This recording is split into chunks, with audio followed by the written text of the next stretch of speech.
Right now, I mean, if you look at the headlines, Western nations are really patting themselves on the back. There's just a lot of this congratulatory talk about, decoupling from Russian energy and finally taking the clean energy transition seriously. Oh, absolutely. It's all over the news. Right. But based on the stack of sources we're digging into today, it really looks like the West might be walking completely blind into a brand new dependency. Yeah, it's a massive blind spot, honestly. Okay. While other nations are, endlessly debating the upfront costs of building just a single nuclear reactor, China has been quietly executing this decades-long state-funded mission to just buy up the absolute foundation of the global nuclear supply chain. And that is exactly our mission for you today. If you want to understand what your electricity bill is going to look like in, say, 10 years, or how the geopolitical map of Africa and Central Asia is just being entirely redrawn, you have to look at China's global uranium strategy. You really do. It's all connected. So we're taking a deep dive into this really fascinating stack of documents today. We've got a May 2026 intelligence report on global uranium movements, some recent financial filings from the Hong Kong Stock Exchange for a company called CNNC International, plus international aid data tracking state-backed loans. And don't forget the freshly translated March 2026 news reports coming straight out of Niger. Right, exactly. And when you cross-reference all those documents, this very clear, highly orchestrated blueprint kind of just, it emerges. This isn't just about a country buying fuel for its power plant. No, not at all. It's a state-directed effort to rewrite who literally controls the future of global energy. So to put this into context for you, we need to look at the market right now. In early 2026, uranium spot prices just surged, hitting, I think it was the $86 to $87 a pound mark. Yeah, right around there. $87. Right. But before we get into the wild financial engineering of how China is securing that market, we really need to understand the sheer scale of their appetite. The Intel report mentions this massive domestic nuclear expansion, but I kind of want to put some real numbers to it. What exactly is their target? Well, the anchor for all of this is China's 15th five-year plan, which Beijing approved back in March 2026. They're targeting 110 gigawatts electric or G-way of nuclear capacity by 2030. Wow. Okay, wait. What were they at before? To give you a baseline, at the end of 2025, they were operating at around 62 AG. Okay, let me just translate that into human terms for a second. 1 gigawatt of nuclear capacity roughly powers about 1 million homes, depending on efficiency. So they're basically trying to go from powering 62 million homes to 110 million homes strictly with nuclear in just 5 years. In 5 years, which, as you can imagine, requires just a staggering amount of raw material. I mean, yeah, that's a huge lead. And that brings us to their critical vulnerability, because in 2024, China's uranium demand was around 13,000 tons. But with this new expansion, that number absolutely skyrocketed. And they don't have that much domestically, right? Exactly. Their domestic geography simply doesn't hold enough high-quality uranium to feed a fleet of that size. Yeah. I mean, in 2025 alone, their nuclear fuel import bill hit a record $5.8 billion. 5.8 billion. So they're building this world-leading nuclear fleet. But their Achilles heel is that they have to shop internationally just to keep the lights on. Right. If the global market suddenly decides, we're not going to sell to you, or if prices quadruple, their entire grid is at risk. So how does Beijing actually structure its policy to mitigate a vulnerability that huge? So they rely on this policy framework that actually originates from the 1990s. It's called two markets, two resources, but operators today generally refer to it as the one-third doctrine. The one-third doctrine. Okay, what does that mean? It's basically a strict mandate for the state-owned enterprises executing the strategy. The goal is to source one-third of their uranium domestically, then source another third by purchasing it on the open international market. Okay. And the final one-third must be secured through foreign equity. Meaning they don't just buy the product on the market, they actually go into other countries and buy the mines themselves. Exactly. They have to own the dirt because, domestic production will always fall short and the open market is just dangerously volatile. Right. So that foreign equity portion is literally a matter of national security for them. And the primary vehicles executing this are these massive state-owned enterprises, specifically the China National Nuclear Corporation, or CNNC, and the China General Nuclear Power Group, CGN. Okay, let's unpack this for a second. So the one-third doctrine is essentially it's like a giant mutual fund diversification strategy, right? Yeah, that's a good way to look at it. But instead of protecting a retirement account, you're protecting national survival. You don't want all your eggs in the domestic basket or the open market basket. You limit your exposure to any single point of failure. Exactly. But acquiring foreign mines isn't as simple as just, clicking add to cart. The filings show this strategy didn't just start during the recent price surge. Oh, not at all. To see how these state-owned enterprises operate today, we have to kind of rewind to their very first major overseas move. Right. And they didn't test this strategy in a safe, predictable market like, say, Canada or Australia.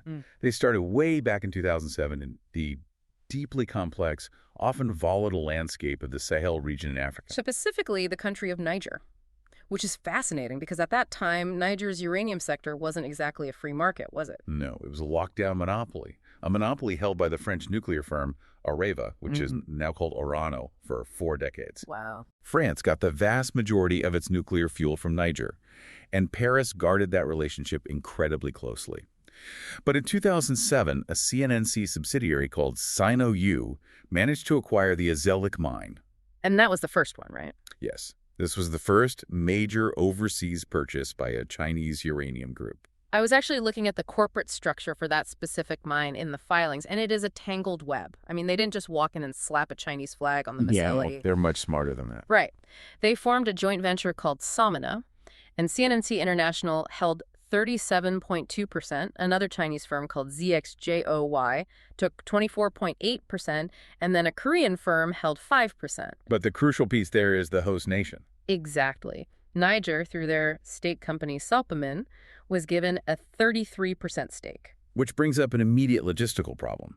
Developing a uranium mine costs hundreds of millions of dollars. The government of Niger simply didn't have the capital lying around to fund their 33% portion of those development costs. Right, so how do they actually participate in the joint venture if they can't pay for their share? Well, this is where China's statecraft integrates so seamlessly with its corporate strategy. China Exim Bank, which is the state export-import bank, stepped in and issued a 650 million RMB concessional loan directly to the Nigerian government. Wow. Yeah, so they could actually afford to partner with the Chinese mining company. Let's break down what a concessional loan actually is for a second, because it sounds like a standard bank loan, but the terms you found in the international aid data are just entirely different. Yeah, a concessional loan is essentially financial statecraft. You see, standard commercial banks loan money to make a profit off the interest, right? Right. State banks, on the other hand, issue concessional loans to achieve a strategic goal. In this case, the loan carried a deeply subsidized 2% interest rate, an incredibly generous 5-year grace period before any payments were even due, and a 20-year maturity. That's practically free money in the corporate world. It is, and it was collateralized against the mine's own equipment and CNNC's equity stake. It's a brilliant mechanism, really. You tie the host nation's economic success directly to your project using your own state bank's money, and you make the terms so favorable that competing Western firms who, have to rely on private capital markets, they simply can't match the offer. They can't even come close. But, despite that financial engineering, the Azelic project was incredibly turbulent. Oh, yeah. I mean, it was a trial by fire. Absolutely.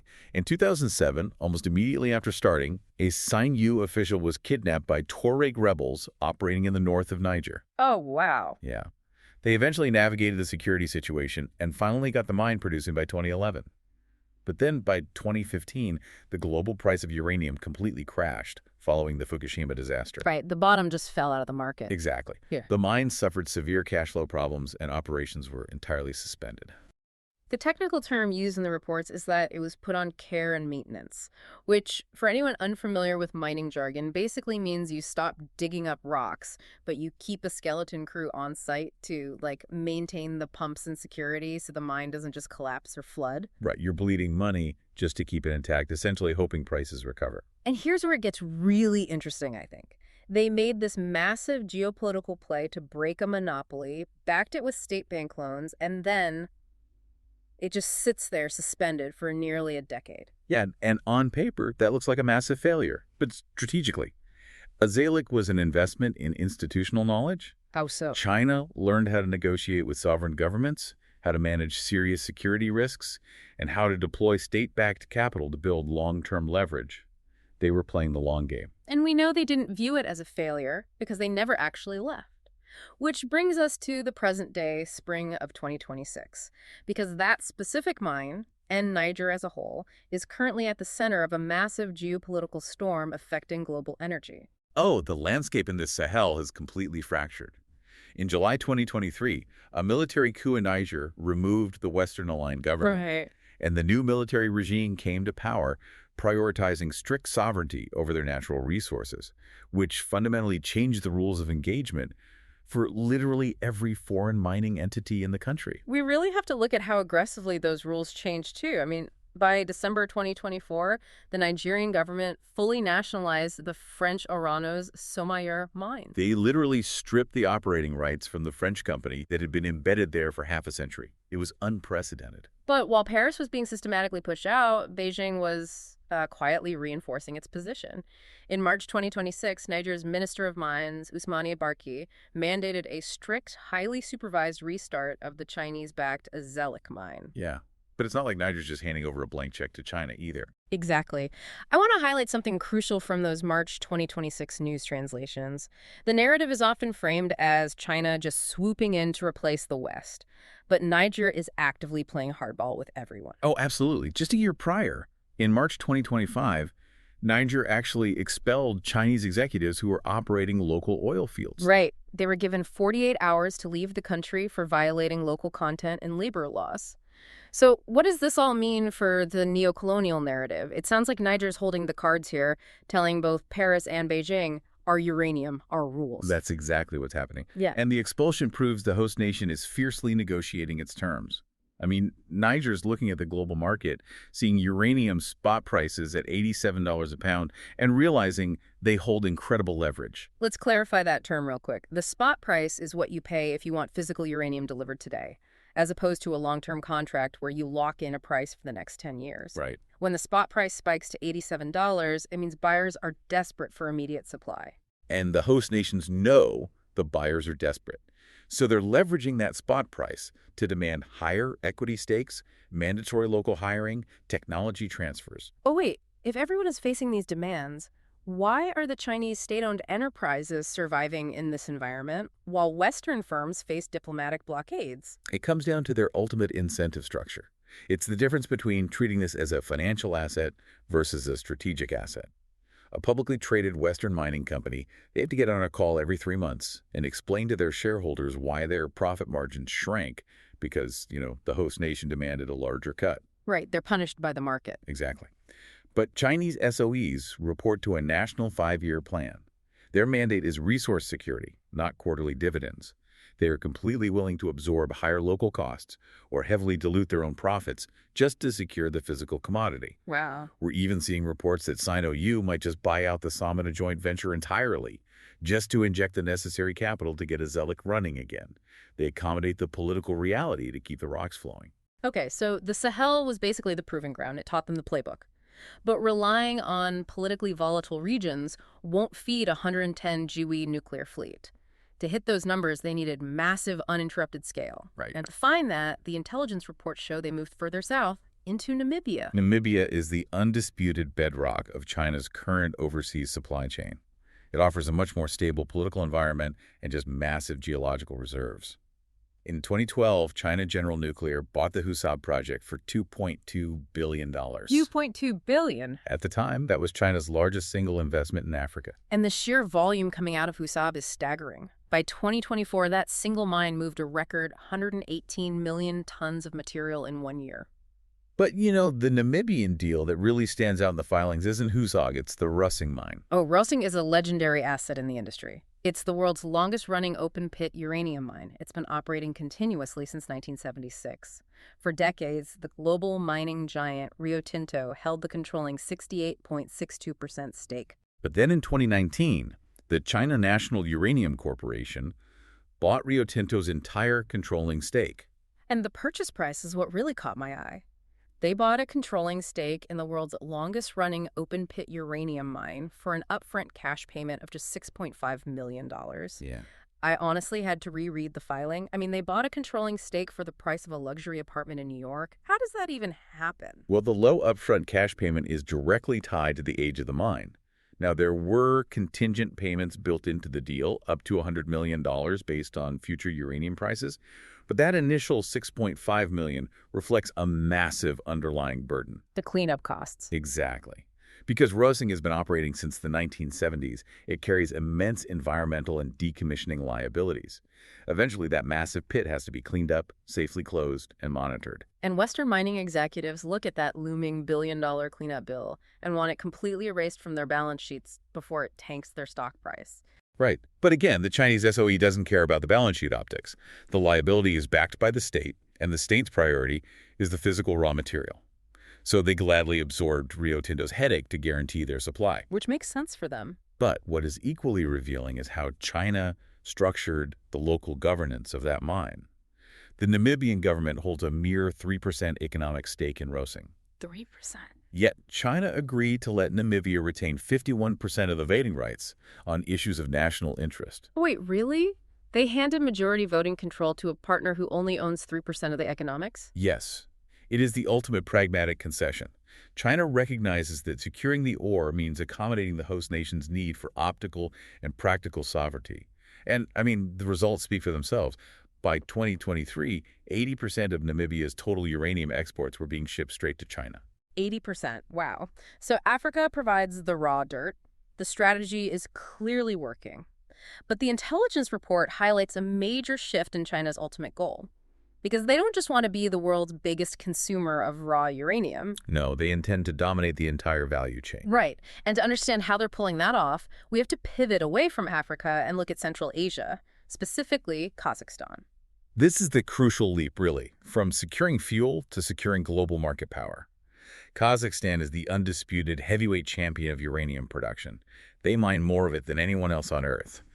Currently, China buys 2/3 of its imported uranium from Kazakhstan. And following their established playbook, they aren't just buying it on the open market. The filings detail this massive transaction from 2021, where CGN bought a 49% stake in a mining operation called Ordlik LLP from the Kazakh state company Kazatomprom for $435 million. But owning the Kazakh mine is just the first step. The true innovation here is the logistical route known as the Alashankou corridor.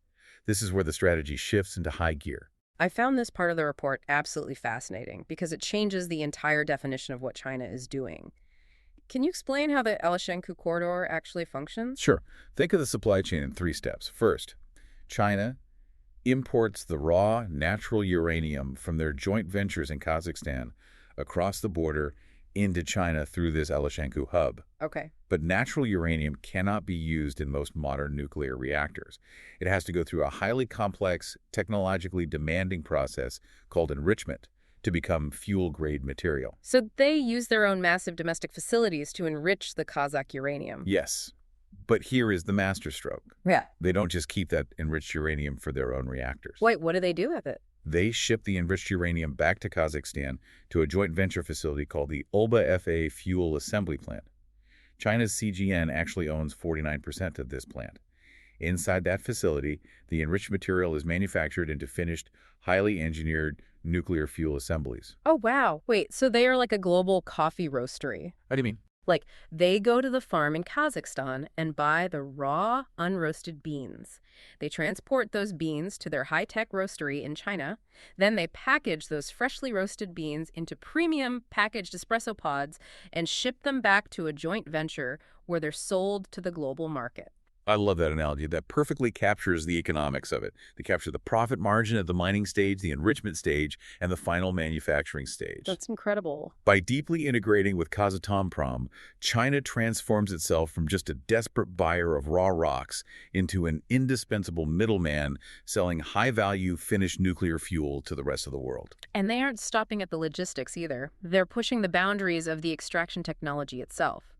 The sources highlighted a project called National Uranium No. 1, located in Inner Mongolia, which just started producing in July 2025.